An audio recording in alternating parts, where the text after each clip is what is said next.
Hello guys, চলে এসেছে একটা নতুন ভিডিওর সাথে। তো এটা ছিল আমাদের মানালি ব্লগ। তো শুরু করা যাক। হ্যালো গাইস, আমরা এখন আছি হাওড়া স্টেশন, দেখতেই পাচ্ছ। আর এটা হচ্ছে আমাদের লাগেজ।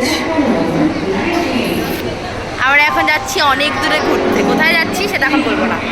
তো যাই হোক, এরা কেউ যাচ্ছে না, এর বাড়ি যাবে। তো আমরা যাচ্ছি ঘুরতে। তো নেক্সট পার্টে দেখাবো, চলো সাথে দেখো। হ্যাঁ, তো আমরা এখন ট্রেনে উঠে পড়েছি আর ট্রেনও ছেড়ে দিয়েছে। তো হাওড়া থেকে ট্রেন ছাড়লো দুপুর 1:10।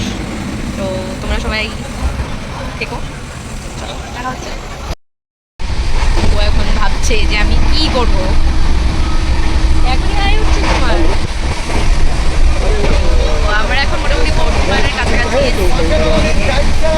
চলো, আমি তো খুব এক্সাইটেড যে এতদিন বাদে আমরা সবাই যাচ্ছি। আমরা যাচ্ছিলাম মানালি। তো হাওড়া থেকে ধানবাদ অবধি আমাদের একটা ট্রেনে করে যেতে হতো। তো সেখান থেকে আবার এক্সচেঞ্জ করে আরেকটা ট্রেনে উঠতে হবে। তো আমরা কথা বলছি ধানবাদ পৌঁছানোর পর। হ্যালো গাইজ, এই তো আমরা এখন ধানবাদ স্টেশন চলে এসেছি। এখান থেকে আবার ট্রেন চেঞ্জ করতে হবে, ঠান্ডা নেই। এটা হলো ধানবাদ স্টেশন। ওই যে ওনারা সবাই আসছেন। তো গাইজ, আমরা এখন চলে এসেছি আমাদের ট্রেনে। আমাদের ট্রেন চলে এসেছে। আর এই যে সমস্ত কম্বলের কভার, চাদর সব কিছু দিয়ে গেল, বালিশের কভার। তো আমার সিট পড়েছে আপারে, মানে একদম উপরে। তো আমি খুব খুশি। আর ওরটা আছে মিডিলে। তো আমি চেয়েছিলাম দুজনের মধ্যে একজনের টাপারে উপর, তো সেটাই হয়েছে। তো আমি শুরু হলো আমাদের ট্রেন জার্নি। তো দেখা যাক, চলো। ও, একটা কথা বলতে ভুলে গেছি যে আমরা আজকে প্রথমবার ট্রাভেল করছি এসি ইকোনমিতে। কারণ আমি আগে এসিতে অনেকবার ট্রাভেল করেছি, ইকোনমিতে একবারও ট্রাভেল করা হয়নি। তো আমি তো খুব এক্সাইটেড। আর এখানকার সিটগুলো আমার খুব পছন্দ হয়েছে। তো আমি আরেকবার তোমাকে পরে দেখাবো। তো চলো, টাটা। Good morning everyone. তো কালকের ঘুম খুব ভালো হয়েছে, খুব কমফোর্টেবল ঘুম হয়েছে। তো আমি জানি না এখন কোথায় আছি, দেখিও নি কোন স্টেশনে। আর ও এই নিচে দেখো। তো এবার আমরা ব্রেকফাস্ট করে নেবো। এখন 9:30 মতন বাজে, এখন উঠলাম আমি ঘুম থেকে। তো চলো ব্রেকফাস্ট করে নেওয়া যাক, ব্রাশ করে। কফি খাচ্ছেন মহারানী। কফি খাবো না, আমি কি কখন খাবো না? খাবো না আমি কখন? নিজে রেখে দিয়েছি আমি ওয়েব সিরিজ দেখছি। একদম। এরপরে দেখা হবে। আমাদের খাবার দিয়ে দিয়েছে, দুপুরের লাঞ্চ। এখানে আমরা ভেজ থালি অর্ডার করেছিলাম। ভাত আছে, স্যালাডে বিট দিয়েছে, একটা সবজি আছে, ডাল আছে, পনির আছে, আর ওদিকে রুটিও আছে। তো ওই যে দিকে বসে পড়েছে খেতে। এখন 1টা বাজতেই যায়। তো কেমন লাগছে খাওয়া দাওয়া? শুরু তো করলাম না এখন পর্যন্ত। আরে ঠিক আছে, দেখতে কেমন লাগছে? ভালোই লাগছে বেশ।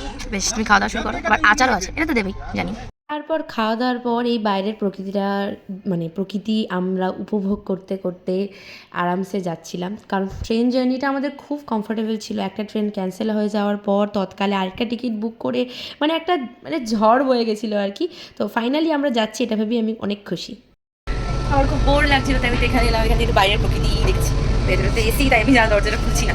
আর অবশ্যই দরজা খুললেও কোনো সমস্যা নেই, কারণ এদিকে আবার কাঁচাও আছে। তো যাই হোক, তাও খুললাম না আর কি। এখান থেকে ভয়ও লাগে যদি পড়ে টরে যাই আর কি।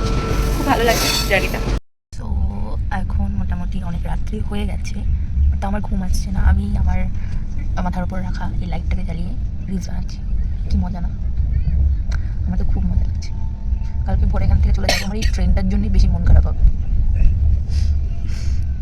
তো ফাইনালি আমরা রিচ করে গেছি আম্বালা জাংশন। তো এখান থেকে আমাদেরকে পিক আপ করতে আসবে। তো আমি তো খুব এক্সাইটেড, আমরা পৌঁছে গেছি। এত দূরে সাফার। এই যে আমাদের ট্রেন, ফুল ট্রেনটা। আর এই যে আমাদের কমফোর্টেবল, বাট সচ বলতো একদম পুরো ঠিকঠাক কমফোর্টেবলি আমরা এসি। খুব ভালো জার্নি ছিল। তো চলো নেক্সট দেখা যাক, আমাদের গাড়ি আসবে আমাদেরকে নিতে। তো এই যে গাড়ি, আমাদের ট্রেন। তো ট্রেন আবার দেখা হবে। ওখান থেকে আমাদের টেম্পো নিতে এসেছিলো। তো আমরা তো একজন ট্রাভেল এজেন্সির সাথে যাচ্ছি তার জন্য। তো সিমলা ব্লগ দেখার জন্য চ্যানেলটিকে সাবস্ক্রাইব অবশ্যই করতে হবে। টাটা।